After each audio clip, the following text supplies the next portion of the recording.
नमस्कार मित्रांनो, EPS 95 master सिरीजच्या episode 5 मध्ये तुमचे स्वागत आहे. मागील एपिसोडमध्ये आपण पेन्शनेबल सॅलरी म्हणजे काय हे समजून घेतले, पण फक्त पेन्शनेबल सॅलरी माहिती असणे पुरेसे आहे का? नाही, कारण EPS 95 पेन्शन कॅल्क्युलेशनमध्ये आणखी एक अत्यंत महत्त्वाचा घटक आहे, पेन्शनेबल सर्व्हिस. पण प्रश्न असा आहे, तुम्ही जितकी वर्षे नोकरी केली तितकीच वर्षे EPS पेन्शनसाठी मोजली जातात का? मध्ये नोकरी सोडली असेल तर काय? वेगवेगळ्या कंपन्यांमध्ये नोकरी केली असेल तर सर्व्हिस एकत्र होते का? आणि सर्वात महत्त्वाचे 10 वर्षाचा नियम नेमका काय आहे? हे सर्व आपण आज अगदी सोप्या उदाहरणातून समजून घेणार आहोत. पेन्शनेबल सर्व्हिस म्हणजे काय? सोप्या भाषेत सांगायचे झाले तर EPS अंतर्गत पेन्शन कॅल्क्युलेशनसाठी ग्राह्य धरली जाणारी सेवा म्हणजे पेन्शनेबल सर्व्हिस. म्हणजेच तुमच्या EPS मेंबरशिप आणि कॉन्ट्रीब्युशन हिस्ट्रीनुसार ग्राह्य ठरणारी सेवा. पण येथे एक महत्त्वाची गोष्ट आहे, फक्त कंपनीत काम केलेली एकूण वर्षे पाहून EPS पेन्शनेबल सर्व्हिस ठरवता येत नाही. तुमची EPS सर्व्हिस, कॉन्ट्रीब्युशन रेकॉर्ड्स आणि लागू नियम महत्त्वाचे असतात. 10 वर्षाचा नियम.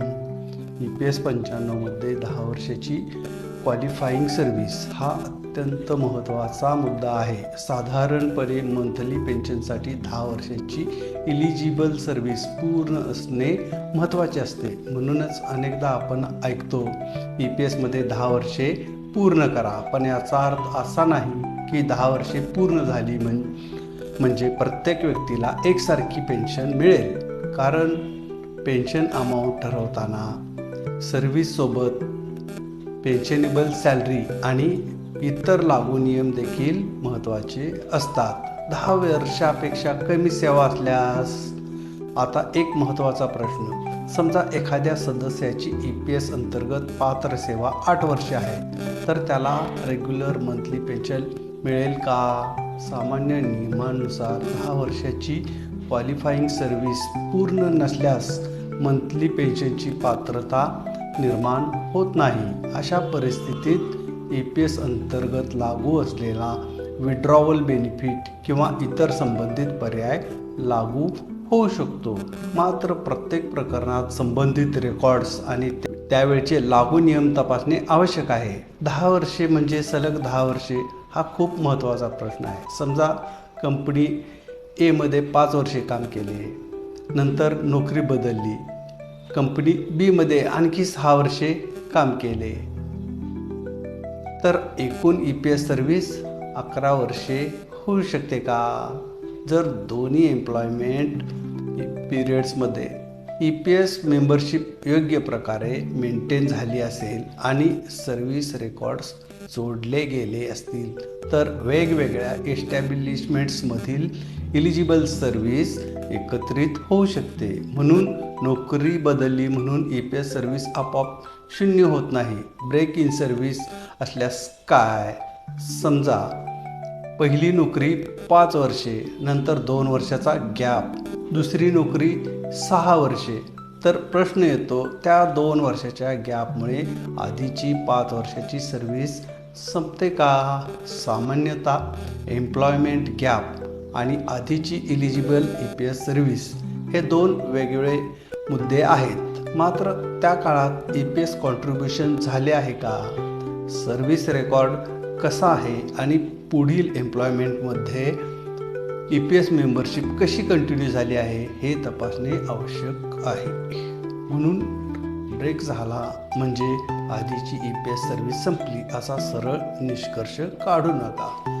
जॉब चेंज झाल्यावर सर्व्हिस ट्रान्सफर. आजकाल अनेक कर्मचारी एकापेक्षा जास्त कंपन्यांमध्ये काम करतात. त्यांच्यासाठी EPFO रेकॉर्ड्समध्ये सर्व्हिस हिस्ट्री व्यवस्थित असणे अत्यंत महत्त्वाचे आहे. UANमुळे वेगवेगळ्या एम्प्लॉयमेंट रेकॉर्ड्स जोडले जाऊ शकतात, पण तुमच्या EPFO रेकॉर्ड्समध्ये सर्व्हिस योग्य प्रकारे दिसते आहे का हे तपासणे आवश्यक आहे. जर प्रिव्हियस एम्प्लॉयमेंट आणि करंट एम्प्लॉयमेंट रेकॉर्ड्समध्ये समस्या असेल तर पेन्शन कॅल्क्युलेशनवर परिणाम होऊ शकतो. पेन्शनेबल सर्व्हिस आणि पेन्शन फॉर्म्युला. आता मग मागील एपिसोडमधील फॉर्म्युला पुन्हा पाहूया. मंथली पेन्शन म्हणजे पेन्शनेबल सॅलरी गुणिले पेन्शनेबल सर्व्हिस भागिले 70. उदाहरणार्थ पेन्शनेबल सॅलरी 15,000, पेन्शनेबल सर्व्हिस 20 वर्षे, तर 15,000 गुणिले 20 भागिले 70 म्हणजे सुमारे 4,286 रुपये अंदाजे पेन्शन. आता जर सर्व्हिस 20 वर्षाऐवजी 25 वर्ष असेल तर कॅल्क्युलेशन बदलते, म्हणजेच सर्व्हिस वाढली तर पेन्शन कॅल्क्युलेशनवर परिणाम होतो. पण लक्षात ठेवा, हा फक्त एज्युकेशनल एक्झाम्पल आहे. प्रत्यक्ष पेन्शन EPFO रेकॉर्ड्स आणि लागू नियमानुसार ठरते. 20 वर्षाची सर्व्हिस पूर्ण झाल्यावर काय? EPSमध्ये 20 वर्षाची पेन्शनेबल सर्व्हिस हा देखील महत्त्वाचा टप्पा आहे.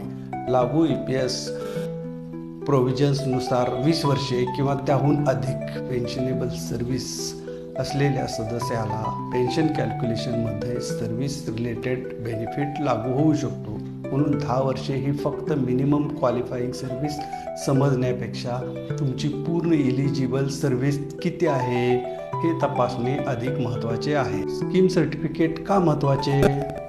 जर एखाद्या सदस्याने 10 वर्षाची क्वालिफाईंग सर्व्हिस पूर्ण केली असेल आणि त्याने पेन्शन घेण्याऐवजी पुढील एम्प्लॉयमेंट किंवा भविष्यातील पेन्शन राईट्स सुरक्षित ठेवण्याची प्रक्रिया केली असेल तर स्कीम सर्टिफिकेट महत्त्वाचे ठरू शकते. विशेषतः नोकरीमध्ये बदल करणाऱ्या सदस्यांनी आपली EPS सर्व्हिस हिस्ट्री आणि उपलब्ध डॉक्युमेंट्स व्यवस्थित जपणे महत्त्वाचे आहे. तुमची EPS सर्व्हिस कशी तपासायची? तुमच्या पेन्शनेबल सर्व्हिसबाबत अंदाज घेण्यासाठी खालील माहिती तपासा.